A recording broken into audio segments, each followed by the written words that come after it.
All right, it's time to talk about the progression or maybe the regression of the Lenovo Tab series when it comes to tablets. If you've been with my channel, you know I review a lot of tablets over the years. Hey guys, welcome back to our Hardware Sense channel. My name is Ivan, and today we're looking at different tablets from Lenovo and kind of comparing them. I initially thought, let me review this Tab Plus, but I think if people already review them, to you and to me, it's probably more interesting to look how everything progressed compared to the older generations. And my history with the company goes more than 10 years ago when they started selling and producing tablets. And for the most part, I've been really happy with their products. Now it's time to look at some of the latest ones. This is the Lenovo Tab Plus, which actually is now being replaced by another one. It's called Yoga Tab Plus, which is a little bit confusing because the new Lenovo Yoga Tab Plus, mouthful of words, actually features one of the latest processors. We have the Snapdragon 8 Gen 3, 16 gigabytes of RAM, tons of expanding storage, 144 hertz screen. So it's basically the highest level, one of the highest levels tablets that have been sold out there, hence the price, which is really touching onto enemy territories with some laptops. But without further ado, I'm gonna show you what Lenovo have done with this Tab Plus. I'm going to show you what's inside the box, what you can expect, and why am I thinking this is still a good buy, especially if you buy it on a good price for around $200 that I bought it for. And in general, if you're just looking for a mainstream media consumption type of tablet, Lenovo has always been somebody to really pick from. If you've been again with my channel, you've seen before in the past, I have the P11 that it's right here in front of me, actually that I showed. With a lot of accessories currently with this kind of folio style cover and comparison between these models in front of us. I'm going to kind of show you what they've developed over the years, some of the features that I really liked over the years, and later they removed them for some or another reason. And now with this latest ones, how it is compared to the rest of them. So I'm gonna go to the unboxing real quick, and while I'm unboxing and show you the tablet and what's inside the box, I'm gonna talk about some of the other tablets. I'm gonna show you what they offer. Obviously at the end we're talking about the conclusion and is it worth today at 2025 getting an Android tablet like this in mid-range, or maybe going with the ultimate king, which is the iPad. Obviously those of you that have kids, you know the iPad is the king, and pains me to really say that having 7 or 8 different Android tablets in front of me, and I probably have even more around the house from other companies, to really say that, but it's really hard to beat the iPad, especially this 11 gen. I have a cover on it, but it doesn't matter. So this is under $300. Again, very powerful tablet with a lot of features that ecosystem of Apple. Again, I don't want to preach for it because I'm not a fan of it. Obviously, I'm a huge Android fan. My phone has been Android, always will be, tablets and everything. But I see how much this is a competitor and why these other brands and other companies don't sell that much. Because when you have something like this for under $300, why would you spend the same amount of money for less powered Android tablet? So no more rant, let's go right into it. I'm gonna show you what's inside the box, and then we're gonna talk about all the other ones and how everything changed. Lenovo Tab Plus, what's inside the box? Just as always, they have a very good retail boxes with the images of the product inside, what to be expecting, sound by JBL, always the JBL. You can see all the other older models, even going all the way back to 2014, 2015, the Yoga Tab 2 had the JBL. They've been working with them for a long time, and this is the case with that new model as well. Some of the other features in the back: 11.5 2K display, which is 2000 by 1200, octa-core JBL speakers. Again, this is the first tablet I have with 8 speakers on board. Octa-core processor, Helio H99, not the newest obviously, but still pretty capable. Long battery life, it's sort of long. And the wide angle integrated stand. I'm glad that the stand is back. We have Dolby Atmos on board, and if I take the box out, you'll not see the tablet inside because I cheated and took it out already. Here's the tablet. We're gonna look at it in a second, but this was the cover of it. They're kind of showing you what the ports are and where they are, which is great. But what I also wanted to show you inside is, if I go opening this little flap here, the most important thing is this massive, well, massive relatively, already marked 45-watt charging brick by Lenovo. One of the few models they're actually giving you this charging brick, USB-C in the back. You can use it across all your devices. It's very good, very nicely made, and I'm glad that they included it on this model. And then on the other side we have USB-C to USB-C cable, not too long. This is about 3.5 or 4 feet. I'm not even going to open it. I don't care. I have tons of other cables. Just keep that in mind, what's included here. And if I go on the other side and open this, you'll think it's only paperwork, quick start guide, user manual, safety, warranty, all that. But they're actually including a SD card slot ejecting tool. This one you can use across your phones if you want to remove your SIM card. But this one is for the built-in SD card slot, which again, huge props for Lenovo for keeping that alive, because you see more and more companies are removing it, and extra storage is never a bad thing to have. This is the unboxing, and here is the tablet itself. I want to look at the back side. Very reflective with this cover. Let me see if I can remove it actually. The cover is nothing special, straight from Amazon, cheaper, like $10 cover, but still provides plenty of protection. Backside, metal and plastic. The kickstand is completely metal with very sturdy metal hinges, like steel hinges. These are not going anywhere. This is very nice to see. Goes completely flat here. Batteries in the backside, and both left and right we have these big openings for the subwoofer speakers. JBL marked over here. 3.5mm headphone jack included with the amplified DAC inside, and rubber feet here on the bottom when you put them, not to slide on the desk. We have more speakers here on the top side, and those are kind of like taking care of the highs and the mids. Combination between all the left ones and right ones goes to 8 speakers. USB-C charging here, also outputs audio, FYI. Camera in the back, don't care about this one, branding Lenovo. And right on the top we have the slot for the SD card. Microphones, we have the volume up and down, and you see how many microphones are actually included here. A little Dolby Atmos branding here on this side, and the power button. I wish the power button had the fingerprint scanner, but they decided not to go with this one. And overall, very slick design, and I already applied. You see the screen protector, which is tempered glass, grabbed straight from Amazon. Didn't want to spend too much money, less than $10. Really nice 90 Hz screen, super fast and snappy. I love what they've done here. Now, when it comes to bloatware, there's a lot to be desired. There's a lot of things coming here that I don't want on the tablet. Brick Blast, whatever, tons of games like that I don't care. All these are installed by default, by the way. I didn't install any of the apps. So Nebo, don't even know what it is. This MyScript emulator.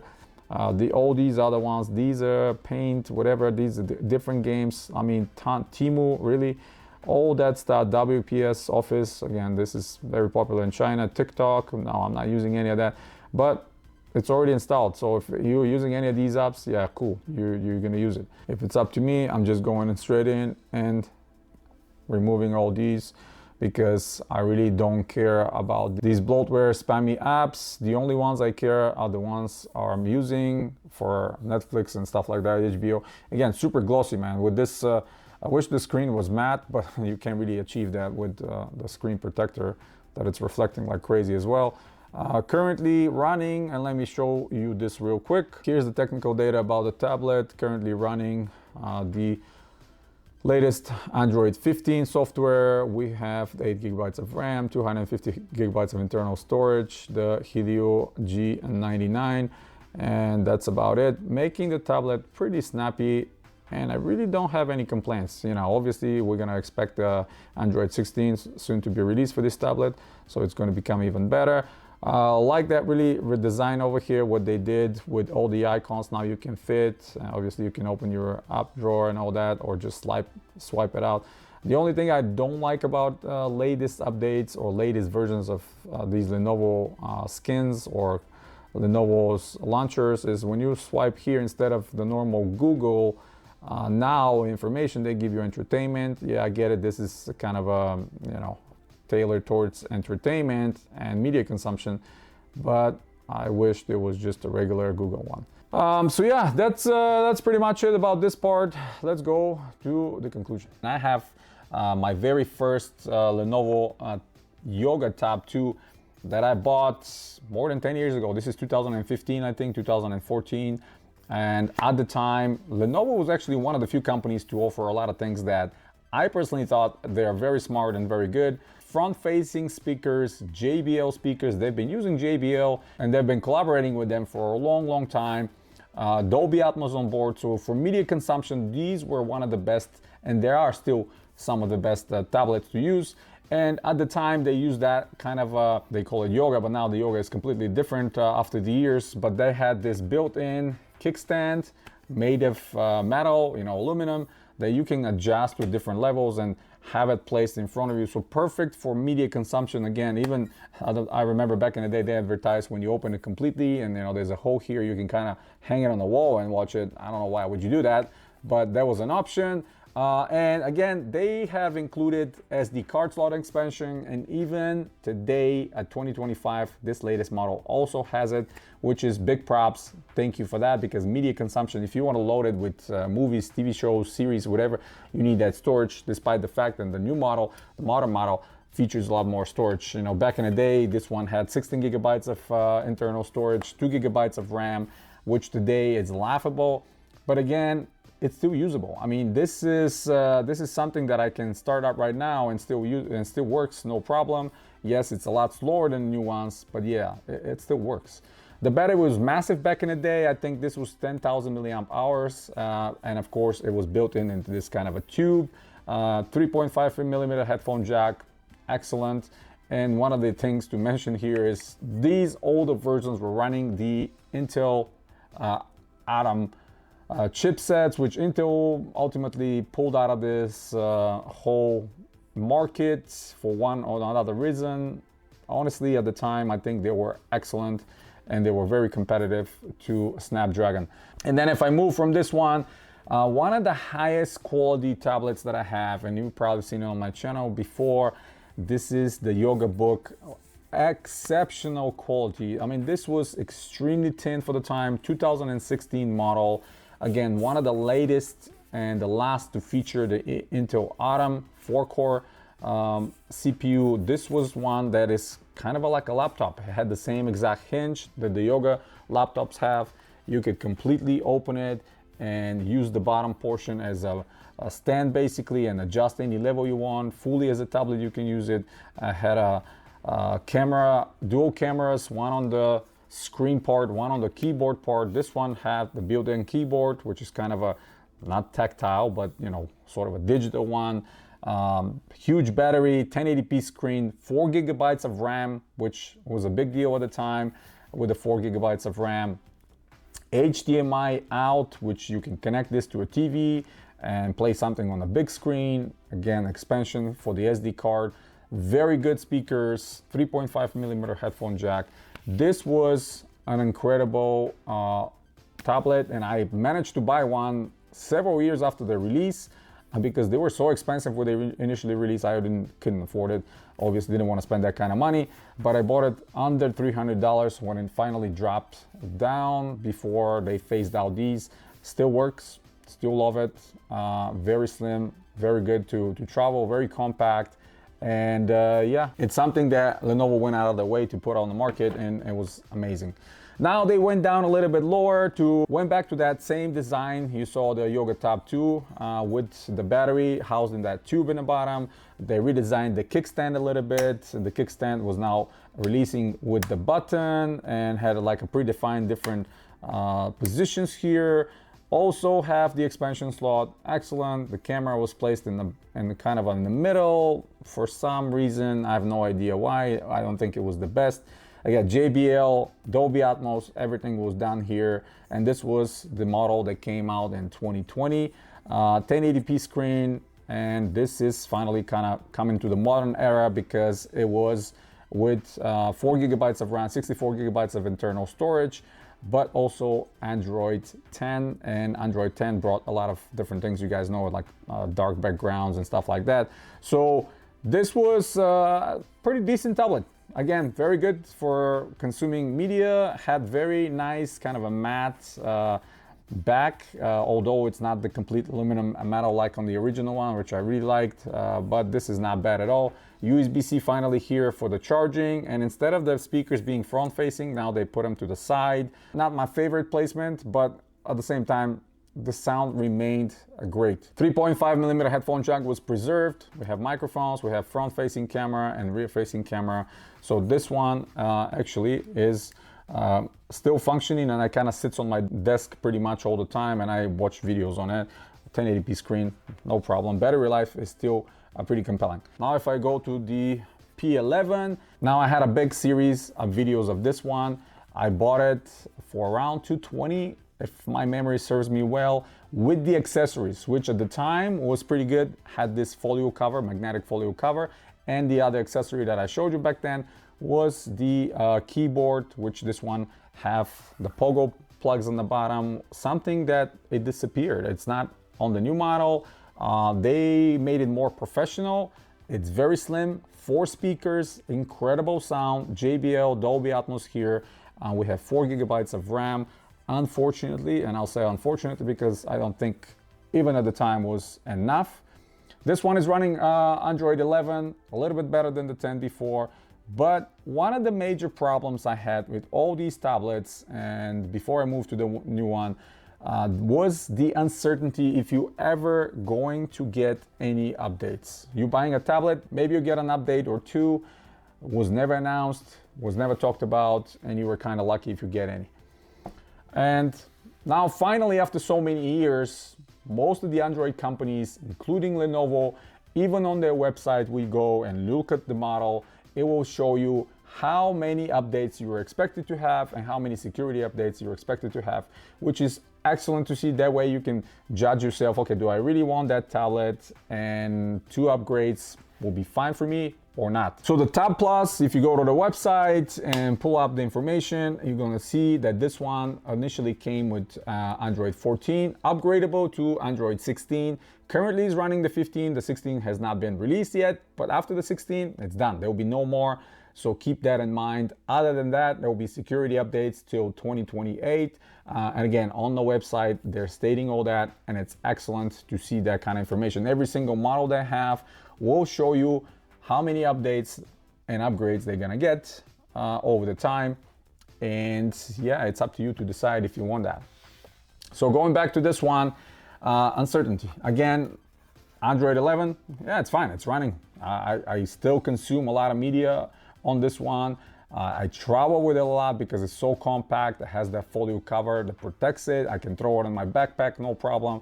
The screen is phenomenal. 2000 by 1200 resolution. Coincidentally, exactly the same resolution in the new Tab Plus as well.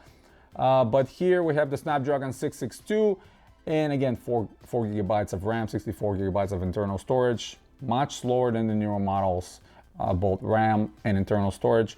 So it's a bit annoying that you don't get any more updates here, because I'm sure this hardware can probably run at least Android 12 or 13, but that was it. It's done with 11. They still have the SD card slot, like I mentioned, and again, cameras on tablets, I don't care about that. If you're taking photos with your tablet, just don't. But regardless of all that, I absolutely love this one because of the accessories it provided me with a lot of comfort, even with the keyboard, to kind of take it on the road and use it almost as a laptop, type emails quickly, faster, do all that stuff. It was great. So battery life started declining over the last year and so, and I was thinking, okay, maybe I'll go for the next Lenovo and see what they're offering. So finally we're coming to the Tab Plus, and what immediately attracted me to it, like I mentioned, was the kind of the pathway where it's going to and what kind of software updates you're gonna get. The next thing is they remain the same resolution of the screen, but finally they bumped the hertz from 60, which over the years, all these tablets, and including the iPad, has 60 hertz of screen, and I'm not a huge fan, especially when you're coming from your phone that has 120 or 144, and you're going back to something like 60, it's definitely noticeable. Now this one comes with a 90 hertz, which is not the greatest, but at the same time beats the 60, and difference is very noticeable. Immediately if you take it in your hand and start playing around with it, you can feel the difference. Obviously, being somewhat of a later hardware, we have 8 gigabytes of RAM finally, which I currently think it's the minimum to have on any Android device, phone or tablet, but tablets for sure you need 8 gigabytes of RAM. And here we have 256 gigabytes of internal storage, a lot more than anything else on the table in front of me. The P11 had 64, yes, expendable, but this is 256 plus expendable to 1 terabyte SD card, which you can house all your media you want here and watch it. The next big thing, what I really like about this one was the sound. Again, I know Lenovo because over the years they've provided an excellent sound. Here they advertise 8 speakers, and they're all Dolby Atmos and they're all JBL speakers. And you can see they even have kind of like bigger opening on the side where this is their quote-unquote subwoofers. To be entirely honest with you, compared to the P11, I don't think it's much better. The P11 has 4 speakers, but I feel like they are clearer, they're more loud. Where here, they're not that loud, maybe about the same clearance, but they're not that loud. So I don't know what the hype was all about. I was expecting my mind to be blown, or maybe my expectations were too big. But still, considering 8 speakers on a tablet, mid-range tablet, it's pretty phenomenal. You know, let's be honest, iPad doesn't have that. So if you really are somebody that cares about the sound that much, this could be a great option. In addition to the USB-C for charging here, they brought back the 3.5 millimeter headphone jack, which was omitted from the P11, and I mentioned it in my previous video when I did the whole series of the P11, and I was not happy about them removing the 3.5 millimeter headphone jack, because on tablets it makes no sense to remove it. It's a giant body, you have tons of space to put it anywhere. Why would you take that functionality away? On the phones, yeah, they have a lot of reasoning behind. I still don't agree, but so at this point, we're all kind of used to not having the 3.5 millimeter headphone jack on our phones, but they brought it back here. And not only that, but they actually added a DAC. So the 3.5 millimeter headphone jack is amplified and provides a great sound quality. And I am really happy what they've done here. The kickstand is back. The P11 didn't have it. A bunch of accessories they created, but now we have again metal adjusted to different levels. Kickstand, excellent to see. Hinges, super sturdy metal hinges, no problem whatsoever. Again, camera on the back, camera on the front. Who cares? I'm not using those and don't care about them. Now, you would think with the kickstand in the back, it will be hard to find accessories, and unless you buy their own accessories which are quite expensive these days. Unfortunately, you can get yourself some of those covers. You know, I got this translucent cover from Amazon for like $10, maybe less than $10, which exposes the kickstand, but still protects most of the body of the tablet, including the camera. And I grabbed tempered glass from Amazon again for like less than $10. I always like to protect my tablets, especially the ones I'm traveling with. Like I mentioned with the P11, I put tempered glass as well, if you remember that old video. And in addition, I have the folio cover, so when I throw it in my backpack, I know that it's going to be protected, and if I drop it for some reason, I know the screen is not going to break. And again, I like to take care of my hardware and not you know, just throw it around and ruin it. Obviously, you can see a 15-year-old tablet is still functioning in a great condition. Now, obviously, the 90 hertz screen is excellent. I love that they made the screen slightly bigger than the P11. Over here, we have 11.5-inch screen, which I definitely appreciate the real estate because my eyes are not what they used to be. And the other thing that is great here, they actually gave you the 45-watt charging brick. For some incredible reason, some of their other models they sell, they don't even give you the charger anymore, which I don't agree with, especially these big batteries and these big tablets. They require some powerful chargers in order for you to really charge them as fast as possible. Helio 99 here from MediaTek. Again, not the newest, not the greatest, but I think it's just absolutely fine when it comes to media consumption. And if you really want to play high intensive or high graphics games, that's definitely not for you. You should probably go for some of the other models, including the ones from Lenovo that feature the Snapdragon 8 Gen 3 or Snapdragon Elite. That way it gives you the best possible. But for media consumption, this is absolutely fine. The other thing they started really listing into their tech specs is what kind of storage is inside and what kind of RAM is inside. So, and this is a big deal, and I'll tell you why, because obviously the latest, if we look at the some of the latest tablets right now, the RAM is LP DDR5T, which is the fastest, not the 5X, is less fast, I guess. The 5T is the fastest, and the internal storage is the UFS 4.1 or 5, which is again the fastest. Here we don't have that.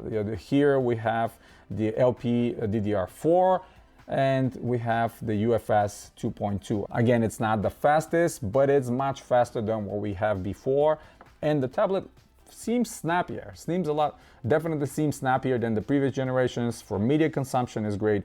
The 90 Hertz, again, I will be circling back to the 90 Hertz screen, which to me is an excellent choice, an excellent mid kind of tier range choice, because it looks newer, faster, snappier compared to your phones, very good. And at the same time, it doesn't drain the battery as much as possible. And speaking of battery, they're advertising big battery here and all that stuff. But in reality, I have to be honest, I'm a little bit disappointed of the battery. 8600 milliamp hour battery here. And yeah, it lasts longer than all the other ones in front of me, but they're older, so I can't really compare because I don't have them brand new. What I still feel these companies, and Lenovo included, need to work on is the standby drainage. When you have the tablet with the screen off and just sitting somewhere, I don't think that you need to drain a lot of battery. There should not be anything going on in the background. Make it in a full sleep or whatever. Have like a % or 2 decline per day, you know, makes more sense. The P11 was one of the worst offenders, actually. This one, you leave it on standby and in a week will be dead. You have to charge it again. If you forget, that's not good for the battery. This one is better, definitely. I charge it and I pull it out and turn off the screen. And if I'm looking at the battery, it says 77. Tomorrow will be probably 74, 73. So we're looking at 3 to 4% battery decline in standby mode during the time you're not using it. When we're using it, it's fine, drains just like any other tablet. Maybe not the iPad. I don't know what kind of magic they're doing with their processors and their batteries, but the iPad just lasts forever. I even have in my house my daughter's old iPad, which is 2016 model, and the battery is just exceptional. It still beats most of these ones, you know, not the brand new one obviously, but beats all the other ones, no problem. At the end of the day, what can I say as a conclusion? Is this still a good buy? I think if you're grabbing it for around $200, which this is what I paid, I think I paid $219 or $229, something like that. It was definitely cheaper on a discount, and then maybe spent another $20 to get yourself a protective cover and a screen protector. You're going to be just fine. I think that will be a great media consumption for you if you're traveling somewhere, if you don't want to haul a full laptop or something different. The sound is very good. Sound from the headphones is very good. Charging is good. 45-watt charging brick included in the package, which is excellent.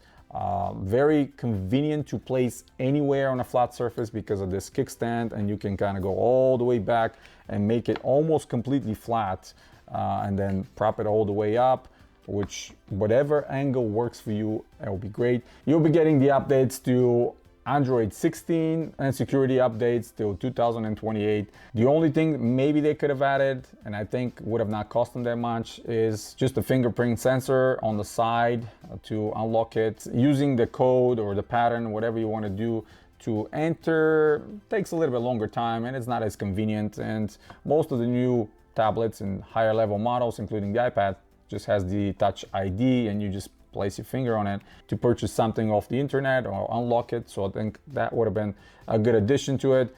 Other than that, I think they have done an excellent job with this one. Don't spend more than $250 with accessories. If you find it for under, even better. It already is being phased out by new models coming from Lenovo, and I'm happy that they're continuing to stay in this market, very highly competitive market, and continue to bring different models. Lately, a lot of companies released higher level tablets, including OnePlus. I'm gonna review that tablet as well, including Red Magic, including Nubia, including Lenovo. They all have tablets that have Snapdragon 8 Gen 3 or Elite, which I don't think these should be so expensive. Looking at you, OnePlus, I mean, $700+ for Android-based tablet. I don't think so. I mean, luckily I had some devices that I traded in and brought the price down to $400, but still at $400, I think it's too much, because currently you can just go to Walmart's website and buy yourself a MacBook Air with M1, and that laptop will beat any of these tablets on anything you can think of for $599. I mean, again, hate that I have to advocate for Apple, but for $599, you're getting a full-fledged computer that you can do anything on it, where OnePlus are giving you Android-based tablet for more money. So yeah, I know, long video. I had to go through a lot of things here, but I'm gonna review individually different tablets very soon. This one I would definitely recommend for the right price. Don't spend too much money on it. I think $300, just go with an iPad. Anything above $300, unless you really need the big screen and maybe the gaming potential of Android, I don't see other reason you should be spending any more money above that. Under $300 or under $250, this is great. For $280, you can get the iPad and just forget about anything else. So yeah, that's pretty much it, guys. Hit the thumbs up if you like the video. Stay tuned to the channel. Subscribe if you're new. Check out some of the other videos coming very, very soon. Obviously, support the channel by clicking on the links in the description. It helps me tremendously to bring you videos like this regularly. And as always, guys, you have a wonderful day.